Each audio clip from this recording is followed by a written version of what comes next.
আধিপত্যের দল এই প্রার্থী। আসসালামু আলাইকুম, খবর পড়ছি আমি মোহাম্মদ মহাসিন রুবেল। এতক্ষণ আপনারা সংবাদ শিরোনাম শুনলেন, এখন বিস্তারিত। রাজধানীর মালিবাগের গুলবাগে যুবলীগ নেতা অলিউল্লাহ রুবেলকে কুপিয়ে হত্যার ঘটনায় জড়িত থাকার অভিযোগে ১০ জনকে গ্রেপ্তার করেছে র্যাব ও ঢাকা মহানগর গোয়েন্দা ডিবি পুলিশ।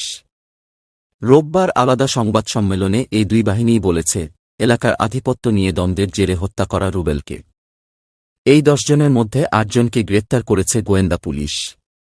তারা হলেন হাবিব আহসান, আলিফ হোসাইন, রবিউল সানি, মেহেদী হাসান, মোহাম্মদ শাহজালাল, রফিকুল ইসলাম, নূর আলম ও সুমন মীর।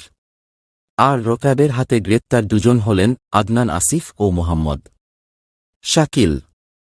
গ্রেপ্তারদের রাজনৈতিক পরিচয় আছে কিনা সে বিষয়টি স্পষ্ট করা হয়নি র্যাব বা গোয়েন্দা পুলিশের সংবাদ সম্মেলনে। গত ২১ জুলাই মধ্যরাতে রাজারবাগ এলাকা থেকে গুলবাগে বাসায় ফেরার পথে ৩৬ বছর বয়সী রুবেলকে কুপিয়ে হত্যা করা হয়। শাহজাহানপুর থানা ছাত্রলীগের সাবেক দপ্তর সম্পাদক রুবেল ওয়ার্ড যুবলীগের সভাপতি পদপ্রত্যাশী ছিলেন।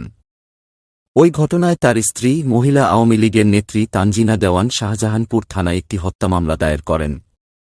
রোববার সকালে রাজধানীর কারওয়ান বাজার র্যাবের মিডিয়া সেন্টারে সংবাদ সম্মেলন করে দুইজনকে গ্রেপ্তারের খবর দেন র্যাব ৩ এর অধিনায়ক লেফটেন্যান্ট কর্নেল আরিফ মহিউদ্দিন আহমেদ। তিনি বলেন, রুবেল এলাকায় ইন্টারনেট সংযোগ এবং ডিমের পাইকারি ব্যবসা করতেন। ইদানিং তিনি পানির ব্যবসায় যুক্ত হওয়ার চেষ্টা করছিলেন। এলাকার আধিপত্য নিয়ে তার সঙ্গে শাহজালালের বিরোধ চলছিল। উচিত শিক্ষা দিতে যুবলীগ নেতা রুবেলকে হত্যার পরিকল্পনা করেন শাহজালাল। এদিকে দুপুরে ডিএমপির মিডিয়া সেন্টারে সংবাদ সম্মেলনে ৮ জনকে গ্রেপ্তারের খবর জানান পুলিশের অতিরিক্ত কমিশনার গোয়েন্দা হারুন অর রশিদ। তিনি বলেন, রুবেলের সঙ্গে স্থানীয় নিবিদ ও শাহজালালের আধিপত্য নিয়ে বিরোধ তৈরি হয়। এর জেরে নিবিদ ও শাহজালাল দুজন মিলে রুবেলকে মারার জন্য হাবিবের সঙ্গে চুক্তি করে। হাবিবকে চাপাতি কেনা ৪,০০০ টাকা দেয় নিবিদ। সেই টাকায় খিলগাঁও বাজার থেকে ২টি চাপাতি কেনে হাবিব। ঘটনার আগের দিন শাহজালাল ও হাবিব দুজনে রুবেলকে মারার পরিকল্পনা করে। ডিবি কর্মকর্তা হারুন বলেন, ঘটনার দিন একজন মোটরসাইকেল নিয়ে রুবেলের গতিবিধি লক্ষ্য করতে থাকেন। হাবিব, আলিফ চাপাতি নিয়ে রুবেলের বাড়ির সামনে অবস্থান নেন। মেহেদী হাসান ও সানি দুই পাশে পাহারায় থাকেন। রুবেল রিকশায় বাসার দিকে রওয়ানা দিলে হাবিবের কাছে খবর চলে আসে। রুবেলকে রিকশায় দেখতে পেয়ে হাবিব এবং আলিফ চাপাতি নিয়ে ধাওয়া দিলে রুবেল দৌড়ে আত্মরক্ষার চেষ্টা করেন। হামলাকারীরাও পেছন পেছন দৌড়ে রুবেলকে চাপাতি দিয়ে কোপাতে থাকেন। রুবেলের মাটিতে পড়ে গেলে হাবিব ও আলিফ চাপাতি দিয়ে এলোপাতাড়ি কুপিয়ে তাকে ফেলে রেখে যায়। পালানোর সময় তারা চাপাতি ফেলে দিয়ে যায় রাস্তার পাশে। পরে হাসপাতালে মারা যান রুবেল। রাজনৈতিক কর্মসূচির নামে জনদুর্ভোগ সৃষ্টি করলে ব্যবস্থা নেওয়া হবে বলে জানিয়েছেন স্বরাষ্ট্রমন্ত্রী আসাদুজ্জামান খান কামাল। বিরোধী দলের কর্মসূচিতে পুলিশ কোথাও বাধা দিচ্ছে না বলেও এ সময় জানান তিনি। রোববার ২৩ জুলাই সকালে রাজধানীর সেগুনবাগিচায় ঢাকা রিপোর্টার্স ইউনিটির নসরুল হামিদ মিলনায়তনে বাংলাদেশ ক্রাইম রিপোর্টার্স অ্যাসোসিয়েশনের ৪০ বছর পূর্তি উপলক্ষে আয়োজিত র্যালি পরবর্তী আলোচনা সভায় প্রধান অতিথির বক্তব্যে তিনি এসব কথা বলেন। স্বরাষ্ট্রমন্ত্রী বলেন, যারা জনদুর্ভোগ তৈরি করবে, আইন লঙ্ঘন করবে, আইন মানবে না, তাদের বিরুদ্ধে তো ব্যবস্থা গ্রহণ করা হবে। এটাই স্বাভাবিক। বিএনপি নেতাকর্মীদের গ্রেফতার প্রসঙ্গে তিনি বলেন, এ পর্যন্ত তাদের যত নেতাকর্মী গ্রেফতার করা হয়েছে সবার বিরুদ্ধে ওয়ারেন্ট রয়েছে। তারা কোনো না কোনো মামলার ওয়ারেন্টভুক্ত আসামি। এ কারণে পুলিশ তাদের গ্রেফতার করছে। স্বরাষ্ট্রমন্ত্রী আরও বলেন, পুলিশ তাদের কোথাও কোনো ধরনের বাধা দিচ্ছে না। প্রধানমন্ত্রী সব সময় বলেন, তিনি এদেশের গণতন্ত্র ফিরিয়ে আনার জন্য কাজ করে যাচ্ছেন।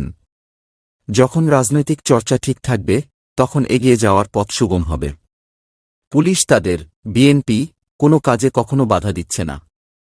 লক্ষ্মীপুরে বিএনপি কর্মী নিহতের ঘটনায় মন্ত্রীকে প্রশ্ন করা হলে তিনি বলেন, গোয়েন্দা বাহিনী ও স্থানীয় প্রশাসনের সাথে কথা বলে যতটুকু জানতে পেরেছি, দুই গ্রুপ বা ব্যক্তির মাঝে কর্তৃত্ব ও অংশীদারিত্ব নিয়ে অসন্তোষ ছিল অনেক দিন থেকে।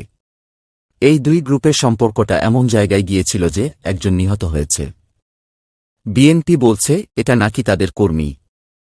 তাদের স্পষ্ট করে বলতে চাই, নিহত ব্যক্তি বিএনপির কর্মী নয়। র্যাব সভাপতি মির্জা মেহেদী তমালের সভাপতিত্বে অনুষ্ঠানে উপস্থিত ছিলেন র্যাবের মহাপরিচালক এম খুরশিদ হোসেন।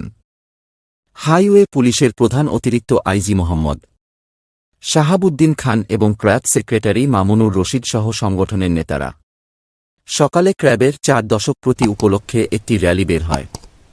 এর আগে কেক কেটে কর্মসূচি উদ্বোধন করেন প্রধান অতিথি স্বরাষ্ট্রমন্ত্রী আসাদুজ্জামান খান কামাল। টাঙ্গাইলে ডেঙ্গু জ্বরে আক্রান্ত রোগীর সংখ্যা বাড়ছে।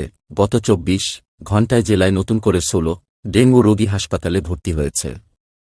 রোববার সকালে civil surgeon doctor Mohammad Minhaj Uddin Mia এ তথ্য জানান। তিনি বলেন, গত 24 ঘণ্টায় ডেঙ্গু জ্বরে আক্রান্ত হয়ে 16 রোগী টাঙ্গাইল জেনারেল হাসপাতালে ভর্তি। এছাড়া জেলায় এ পর্যন্ত 142 রোগী ডেঙ্গু জ্বরে আক্রান্ত হয়ে হাসপাতালে ভর্তি হয়েছেন। সিভিল সার্জন আরও বলেন, এখন পর্যন্ত হাসপাতালে চিকিৎসা শেষে বাড়ি ফিরেছেন 107 রোগী, আর বিভিন্ন হাসপাতাল ও বাড়িতে চিকিৎসাধীন রয়েছেন 35 রোগী। ডেঙ্গুর প্রকোপ বেড়ে যাওয়ায় টাঙ্গাইলের বিভিন্ন হাসপাতালে আলাদা করে ডেঙ্গু ওয়ার্ড চালু করা হয়েছে বলে জানান তিনি।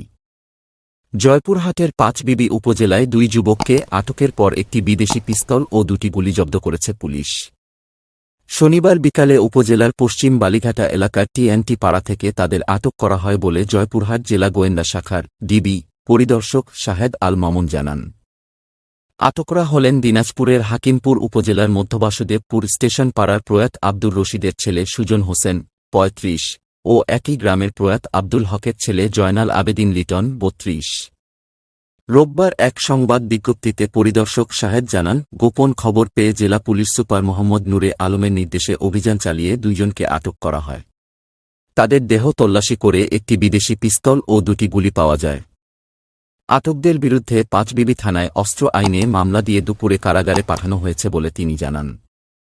ঢাকা 17 আসনের উপনির্বাচনে জাল ভোট ও অনিয়ম হয়েছে দাবি করে পুনর্নির্বাচন চেয়েছেন স্বতন্ত্র প্রার্থী আশরাফুল হোসেন আলম ওরফে হিরো আলম। সেই সঙ্গে প্রার্থীর নিরাপত্তা দিতে ব্যর্থতার জন্য তীব্র ভাষায় ঢাকার পুলিশ কমিশনারের সমালোচনা করেছেন তিনি।